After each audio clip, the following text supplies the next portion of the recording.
इतिहास अक्सर विजेताओं के नजरिए से लिखा जाता है और ज्यादातर तलवार की नोक से। लेकिन कभी कभी इतिहास की धारा को शब्दों की ताकत से भी मोड़ा जाता है, एक कविता की कोमलता से या कहीं एक भाषण की आग से। आज हम एक ऐसे ही शख्सियत की जिंदगी और उनके सफर को थोड़ा और गहराई से समझेंगे, जिनका नाम भारतीय इतिहास में इसी तरह दर्ज है, अटल बिहारी वाजपेयी। हमारे पास जो स्रोत हैं वो सिर्फ एक प्रधानमंत्री की कहानी नहीं बताते, बल्कि वो एक ऐसे कवि की दास्तान बयान करते हैं जिसने एक राष्ट्र को आकार देने की कोशिश की। तो चलिए इस सफर को करीब से देखते हैं, ये समझने की कोशिश करते हैं कि ग्वालियर की गलियों से निकला एक कवि, पत्रकार और एक प्रखर वक्ता कैसे 3 बार भारत का प्रधानमंत्री बना। ये सिर्फ एक राजनीतिक कहानी नहीं है, बल्कि सिद्धांतों और असहमति के सम्मान की एक बहुत ही अनूठी कहानी है। तो चलिए शुरू करते हैं। 25 दिसंबर 1924, ग्वालियर। स्रोत बताते हैं कि उनका परिवार एक साधारण ब्राह्मण परिवार था। पिता शिक्षक और कवि थे, मतलब घर में किताबों और कविताओं का माहौल तो था। लेकिन जो बात मुझे दिलचस्प लगी वो ये कि उनका स्वभाव बचपन में बेहद शांत और गंभीर था। तो सवाल ही उठता है कि ये शांत लड़का जो कविताओं में खोया रहता था, वो राजनीति के शोर शराबे वाली दुनिया में आखिर पहुंचा कैसे? हाँ, ये सवाल बहुत अहम है और यही मतलब उनके व्यक्तित्व की सबसे बड़ी खूबी छिपी है। जो सामग्री हमने देखी उसमें एक बात साफ तौर पर उभर कर आती है, उनके लिए कविता और राजनीति ये 2 अलग-अलग चीजें नहीं थीं। उनके पिता जो कवि थे वो राष्ट्र प्रेम की कविताएं भी लिखते थे, तो घर में उन्हें जो संस्कार मिले वो थे संवेदनशीलता और राष्ट्रवाद का एक संगम। उनकी कविता उन्हें आम आदमी के दर्द को समझने की ताकत देती थी और यही समझ बाद में उनकी राजनीति का मानवीय चेहरा बनी। वो कठोर निर्णय लेते थे, लेकिन उनका अंदाज हमेशा नरम रहता था। ये गुण उन्हें एक तरह से विरासत में मिला था। अच्छा, तो ये नींव घर पर पड़ी, लेकिन एक नौजवान के तौर पर उनकी सोच को असल आकार तो तब मिला होगा जब वो राष्ट्रीय स्वयंसेवक संघ यानी आरएसएस से जुड़े। ये उनके जीवन का शायद सबसे बड़ा वैचारिक मोड़ था, है ना? बिल्कुल, और ये सिर्फ किसी संगठन की सदस्यता लेना नहीं था। हमारे स्रोतों के मुताबिक आरएसएस ने उन्हें वो ढांचा दिया जिस पर उन्होंने अपने राजनीतिक जीवन की पूरी इमारत खड़ी की। अनुशासन, संगठन के लिए काम करना और सेवा का भाव, ये सब उन्हें वहीं से मिला। मतलब एक फ्रेमवर्क मिल गया। हाँ, एक फ्रेमवर्क।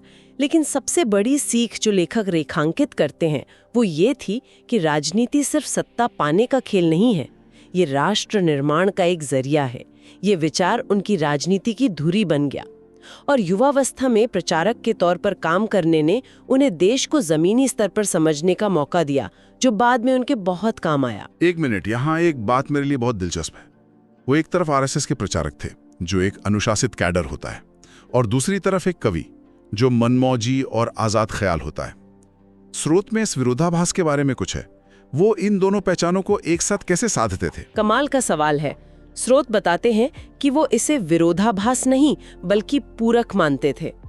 आरएसएस ने उन्हें एक लक्ष्य दिया, एक मजबूत राष्ट्र, और कविता ने उन्हें उस लक्ष्य तक पहुंचने का रास्ता दिखाया, दिलों को जोड़कर, संवाद करके। जब वो पत्रकारिता में आए तो ये संगम और भी साफ दिखा।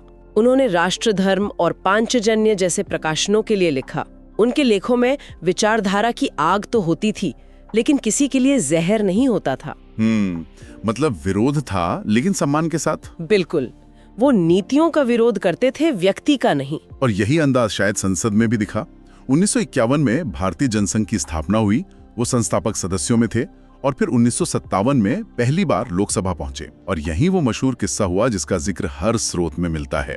उनका भाषण सुनकर प्रधानमंत्री जवाहरलाल नेहरू ने कहा था, ये नौजवान एक दिन देश का प्रधानमंत्री बनेगा। हाँ, और ये किस्सा महज एक तारीफ नहीं था, ये उस दौर की राजनीतिक संस्कृति को भी दिखाता है।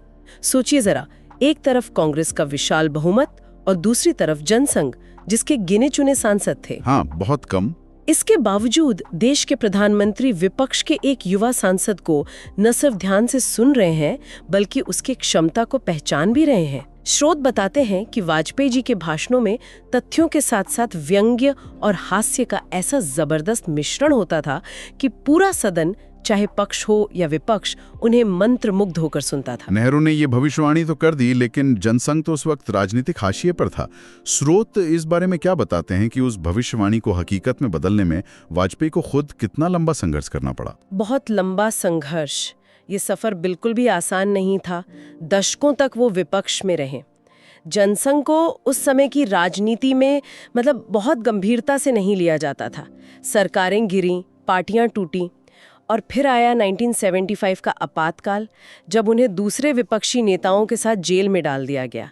ये उनके राजनीतिक जीवन का सबसे कठिन दौर था, एक तरह से उनके सिद्धांतों की अग्नि परीक्षा। और इसी दौर की उनकी एक बात बहुत प्रसिद्ध है जो उनके चरित्र को बयां करती है, मैं झुक सकता हूँ, टूट सकता हूँ, लेकिन बिक नहीं सकता। बिल्कुल। और अगर हम इसे बड़े परिप्रेक्ष्य में देखें तो आपातकाल के दौरान जेल जाना उनके लिए सिर्फ एक राजनीतिक कैद नहीं थी, बल्कि लोकतंत्र के प्रति उनकी अटूट आस्था का प्रमाण था। इसने उनकी छवि को एक ऐसे नेता के रूप में स्थापित किया जो सत्ता के लिए अपने सिद्धांतों से कभी समझौता नहीं कर सकता। 1977 में जब जनता पार्टी की सरकार बनी और वो विदेश मंत्री बने, तो उन्होंने दुनिया को दिखाया कि भारत की विदेश नीति किसी पार्टी की नहीं बल्कि देश की होती है।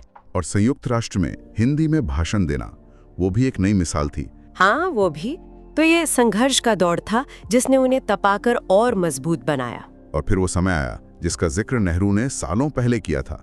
1996 में वो पहली बार प्रधानमंत्री बने, लेकिन सरकार सिर्फ 13 दिन चली। कई लोगों को लगा कि बस उनका मौका हाथ से निकल गया, लेकिन 1998 में उन्होंने जबरदस्त वापसी की। इस बार गठबंधन की सरकार थी और देश ने एक मजबूत, एक दूरदर्शी नेतृत्व देखा। हाँ, और उनके प्रधानमंत्री के कार्यकाल को समझने के लिए हमें उसे 3 हिस्सों में देखना होगा, जैसा कि हमारे स्रोतों में विस्तार से बताया गया है। पहला, साहसिक राष्ट्रीय सुरक्षा के फैसले। दूसरा, देश को बदलने वाली बुनियादी ढांचे की परियोजनाएं। और तीसरा, पड़ोसियों के साथ शांति की एक जोखिम भरी कोशिश। चलिए राष्ट्रीय सुरक्षा से शुरू करते हैं। पोखरण 2 परमाणु परीक्षण, ये बहुत बड़ा फैसला था। स्रोत इस बारे में क्या बताते हैं कि उस वक्त उन पर किस तरह का दबाव था? दबाव जबरदस्त था। अमेरिका और पश्चिमी देश भारत पर लगातार नजर रखे हुए थे। CIA के सैटेलाइट 24 घंटे भारत की निगरानी कर रहे थे। स्रोत बताते हैं कि इस पूरे ऑपरेशन को कितना गुप्त रखा गया था। वैज्ञानिकों को सेना की वर्दी में ले जाया जाता था। कोड नेम्स इस्तेमाल होते थे। अच्छा। जब परीक्षण सफल हुआ तो पूरी दुनिया हैरान रह गई। अमेरिका ने भारत पर कड़े आर्थिक प्रतिबंध लगा दिए, लेकिन वाजपेयी जी डटे रहे। उनका संदेश साफ था, भारत एक जिम्मेदार परमाणु शक्ति है, लेकिन अपनी सुरक्षा के लिए किसी की इजाजत का इंतजार नहीं करेगा। ये एक ऐसा कदम था जिसने वैश्विक मंच पर भारत का कद हमेशा के लिए बदल दिया। ठीक है, ये तो हुई राष्ट्र सुरक्षा की बात, लेकिन उनके राष्ट्रवाद का एक दूसरा पहलू भी था, विकास। खासतौर पर स्वर्णिम चतुर्भुज और प्रधानमंत्री ग्राम सड़क योजना। ये सिर्फ सड़कें बनाने की योजनाएं थी या इसके पीछे कोई बड़ी सोच थी? नहीं, ये सिर्फ सड़कें नहीं थीं, ये देश की भाग्य रेखाएं बदलने का एक ब्लूप्रिंट था। स्रोत इस बात पर बहुत जोर देते हैं कि वाजपेयी का मानना था कि असली राष्ट्रवाद देश के हर नागरिक को विकास से जोड़ना है। स्वर्णिम चतुर्भुज ने देश के 4 कोनों दिल्ली, मुंबई, चेन्नई, कोलकाता को वर्ल्ड क्लास हाईवे से जोड़ने का काम किया। इससे व्यापार और ट्रांसपोर्ट में क्रांति आ गई। और दूसरी तरफ ग्राम सड़क योजना का लक्ष्य था देश के हर गांव को पक्की सड़क से जोड़ना। सोचिए, एक गांव तक सड़क पहुंचने का मतलब क्या होता है? हाँ, बच्चों के लिए स्कूल जाना आसान, बीमार के लिए अस्पताल पहुंचना आसान, किसानों के लिए अपनी फसल मंडी तक ले जाना आसान। ये आर्थिक और सामाजिक दोनों स्तरों पर एक क्रांतिकारी कदम था। और यहीं पर उनकी कहानी का सबसे जटिल और शायद सबसे दिलचस्प अध्याय आता है पाकिस्तान। एक तरफ वो पोखरण में परमाणु परीक्षण करते हैं और कुछ ही महीनों बाद बस लेकर लाहौर पहुंच जाते हैं। हमारे स्रोत इस विरोधाभास को कैसे समझाते हैं? लेखक इसे विरोधाभास नहीं बल्कि एक सोची समझी रणनीति के तौर पर देखते हैं।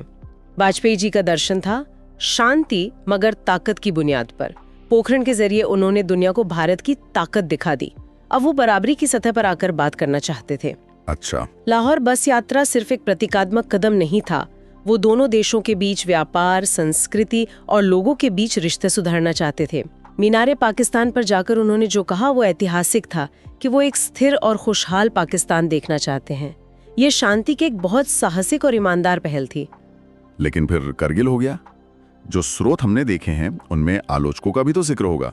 कई लोग आज भी लाहौर बस यात्रा को करगिल से पहले की एक भोली या कहिए नाइव कोशिश मानते हैं। हाँ, आलोचना हुई और स्रोत इसका भी जिक्र करते हैं। कारगिल को कई लोगों ने लाहौर के बदले धोखा कहा। ये वाजपेयी जी के लिए व्यक्तिगत और राजनीतिक दोनों स्तरों पर एक बहुत बड़ा झटका था। लेकिन उन्होंने इस संकट को जिस तरह संभाला वो उनकी नेतृत्व क्षमता का एक और उदाहरण है। कैसे? उन्होंने भारतीय सेना को साफ निर्देश दिए कि किसी भी हाल में नियंत्रण रेखा यानी LOC को पार नहीं करना है। ये एक बहुत बड़ा रणनीतिक फैसला था। इसके साथ ही उन्होंने एक जबरदस्त कूटनीतिक अभियान चलाया और दुनिया के सामने पाकिस्तान को बेनकाब कर दिया। तो इसका नतीजा क्या हुआ? नतीजा ये हुआ कि भारत ने अपनी जमीन भी वापस जीती और अंतर्राष्ट्रीय स्तर पर भारत का पक्ष सही साबित हुआ। उन्होंने साबित किया कि एक परिपक्व राष्ट्र ताकत का इस्तेमाल संयम के साथ करता है। राजनीति और प्रधानमंत्री पद से हटकर अगर हम व्यक्ति अटल बिहारी वाजपेयी को देखें तो स्रोत बताते हैं कि वो सत्ता और धन से हमेशा दूर रहे।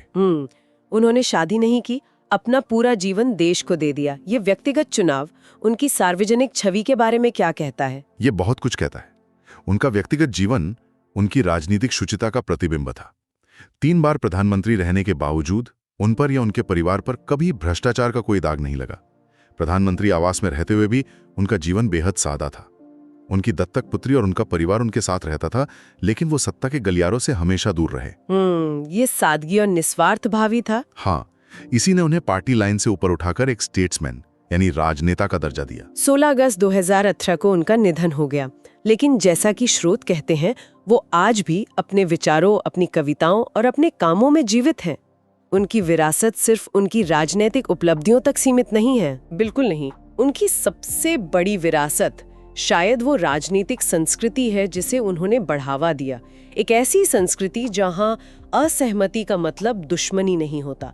उन्होंने 20 से ज्यादा पार्टियों की गठबंधन सरकार को सफलतापूर्वक चलाया, जो अपने आप में एक मिसाल है। उन्होंने दिखाया कि अलग अलग विचारधाराओं के लोग भी राष्ट्रीय हितों के लिए एक साथ आ सकते हैं। और आज के दौर में तो ये और भी प्रासंगिक है। हाँ, आज के ध्रुवीकरण के दौर में उनकी ये विरासत और भी ज्यादा प्रासंगिक हो जाती है। तो ये थी कहानी ग्वालियर के एक कवि की, जिसने अपनी बातों और सिद्धांतों से भारत के इतिहास का एक अहम अध्याय लिखा। एक ऐसा नेता जो अपने सबसे बड़े आलोचकों से भी संवाद का रिश्ता रखता था और जिसका सम्मान हर कोई करता था। उन्होंने साबित किया कि राजनीति में शालीनता और दृढ़ता, ये दोनों गुण एक साथ चल सकते हैं। स्रोत बार बार इस बात पर जोर देते हैं कि वाजपेयी जी के लिए राजनीति राष्ट्र निर्माण का एक माध्यम थी, न कि सिर्फ सत्ता हासिल करने का खेल। उनके हर बड़े फैसले के पीछे, चाहे वो परमाणु परीक्षण हो, सड़क निर्माण हो या फिर शांति की पहल, एक बड़ा सपना था। एक ऐसे भारत का निर्माण जो मजबूत हो, समृद्ध हो और दुनिया में सम्मान के साथ खड़ा हो। और यहीं हम आज के श्रोताओं के लिए एक सवाल छोड़ सकते हैं। आज के दौर में जब राजनीतिक बहस अक्सर व्यक्तिगत हमलों और कटुता तक सिमट जाती है, वाजपेयी जी का रास्ता हमें क्या सिखाता है? क्या विचारधाराओं के गहरे मतभेदों के बावजूद राष्ट्रीय संवाद में सम्मान और गरिमा को वापस लाना संभव है?